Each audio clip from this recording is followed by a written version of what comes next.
video, I'm going to be talking about what it's like to work on a cruise ship. So I work for Princess Cruises as a seasonal youth staff. I help the permanent staff on board run all of the kids and teenagers, events, activities, crafts, theme nights. I've been a seasonal cruise crew since June of 2013. So with over 6 years of experience working as a seasonal cruise crew, I have gotten a lot of questions, a lot of the same kinds of questions, and a lot of interest from strangers, friends, and family all wanting to know what it's really, truly like to be a crew member. If you want to know more about what it's really like to work on a cruise ship, then keep on watching. And if you have worked on a cruise ship before, please comment your experiences down below to see if they're similar.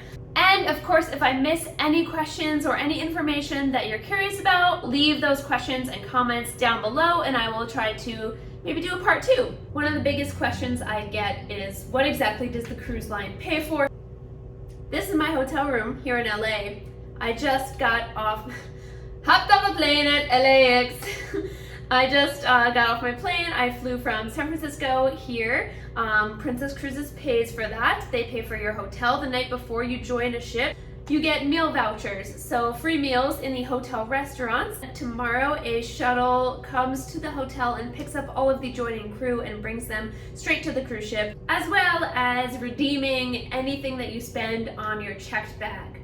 And for your flight from the ship back home. Anyway, I will be taking along my phone and my camera on board to answer more of these questions on the actual ship. Let's go!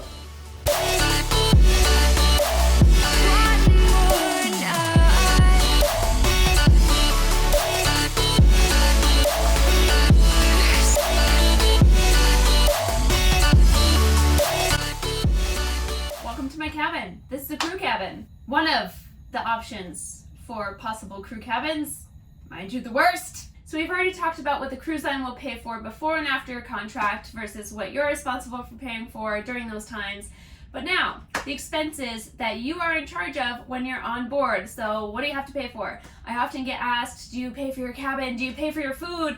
No, those things are free. Other things you need to pay for are things like Wi-Fi, if you want to get a calling card. Most cabins also have a room steward, or basically someone that comes and cleans your cabin for you once a day. So at the end of your contract, actually it's at the end of every week, you tip them. You can also visit the salon or the boutiques. You can buy stuff from there. You do get a discount when you go. There's also a crew store. There's also a crew bar, so you can buy drinks. They're really, really, really cheap. The third question that I have on my list is, what is the cabin situation like, and do you get your room to yourself? Well, so getting a cabin completely to yourself will highly depend on your ranking on board, so your job title. Basically, managers, officers, those kinds of positions, you will get a cabin completely to yourself. Typically, it's a very, very nice cabin, usually with a window or a porthole window. Most other job titles that are beneath managers, officers, and the higher-ups will be sharing a cabin with at least one other crew member, typically another crew member in your same department. So the different kinds of crew cabins. Living in the dungeon is not so ideal. These are probably the worst crew cabins because, for example, the sink and the mirror are outside of the toilet and shower area. And our toilet and shower area, very small. Basically, you sit on the toilet and your legs are inside of the shower. It's great. The space is so limited. It is a much smaller cabin size compared to a normal crew cabin. Everything can feel really cramped, especially when you've got 2 people in here. So that's the dungeon, and then a typical crew cabin will have a lot of those other things. More space, sinks and mirrors inside of the actual bathroom. The bathroom is a little bit bigger as well, and it will also have a mini fridge. Alright, clearly I'm not on board anymore. I am now back home. I basically was working way too many hours on board to finish the rest of these questions, and again, it was only a 1-week contract, so time flew right by. Oh, I forgot to mention, at the very end of this video, I will be sharing resources for where and how to apply for cruise jobs or different cruise lines. So if that's why you clicked on this video and you're interested in working on a cruise ship, stay till the end. All right, question number 4 is, do the cruise crew really party all the time?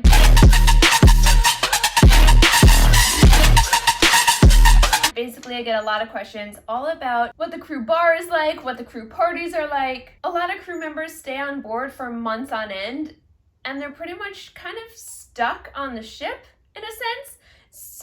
there really isn't anything else to do except for work, sleep, eat, and party?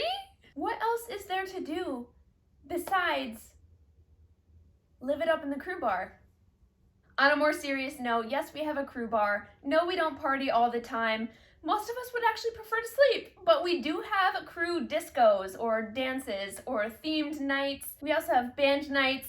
We play bingo. We have like a wine and cheese night. There are activities and amenities for a crew besides just drinking. Question number 5, how many hours you can work each day? It highly depends on what job title you hold on board and also how many staff are available in your department, the season that you're in or the holiday, the day itself, it could totally vary. Again, I'm a seasonal youth staff, and for that job, it really changes every single day. Some days you can be working 3 or 4 hours. Some days you can be working 9. Some days you can be working 5, some 7, some 13. Like, it's totally different every single day. For youth staff, it depends on whether or not we're in a port versus a sea day, and again, how many kids we have on board versus how many staff and seasonal workers we have helping on board. For youth staff, sea days are our busiest days. We tend to work every single session. We have 3 sessions per day, between 3 to 4 hours per session. Question number 6 is, how much does it pay?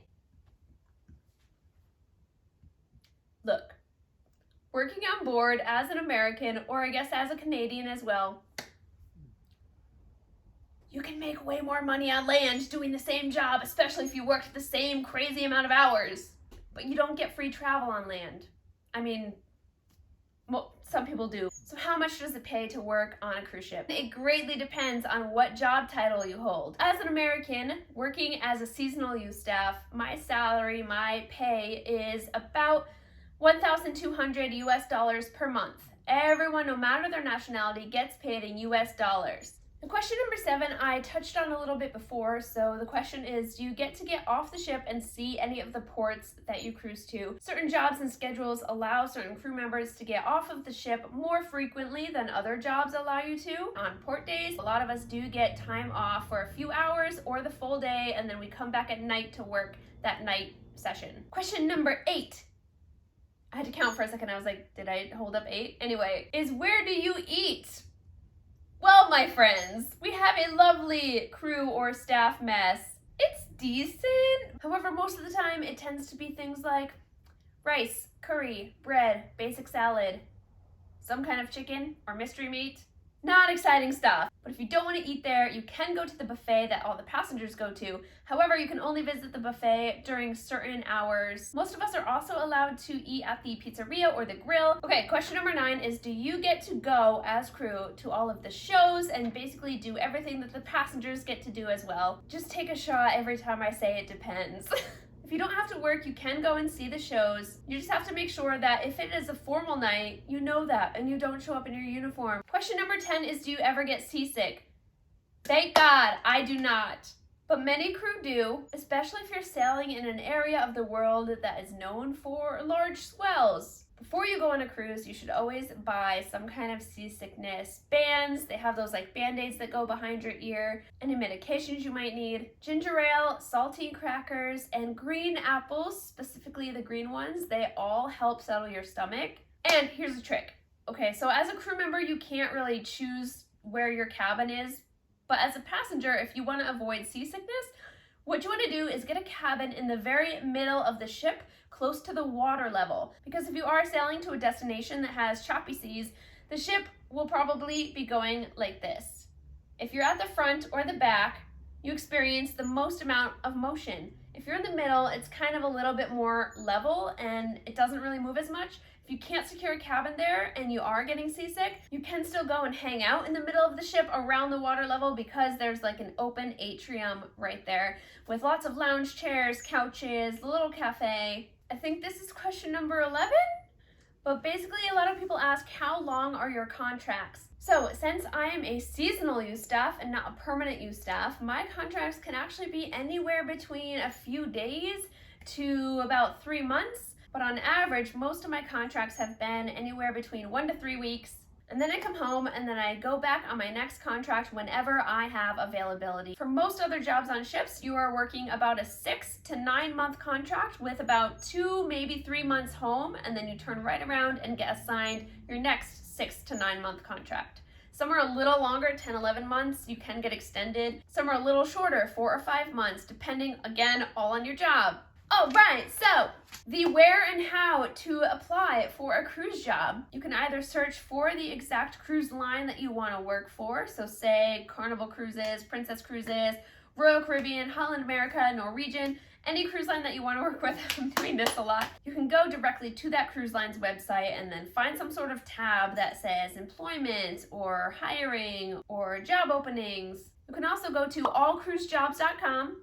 I'll put it here. I'll also put it down in the description box below. If you know of any other websites or any other resources, please comment them. I'm sure everyone would love to hear about it. Also in the description, I'll leave about 5 to 10 basic tips on how you can succeed at applying for cruise jobs. And that concludes the video. Again, I'm Joy from the Travel and Outdoor Lifestyle blog called A Jaunt with Joy. If you liked this video and all of its amazing content, please give a like, consider subscribing, and I will see you in the next one. I want to do this, but then it's like, hey, it's a different video. Got on board. I got my joining letter. So my coworker was telling all the kids, all right, guys, so what do we do if we hurt ourselves?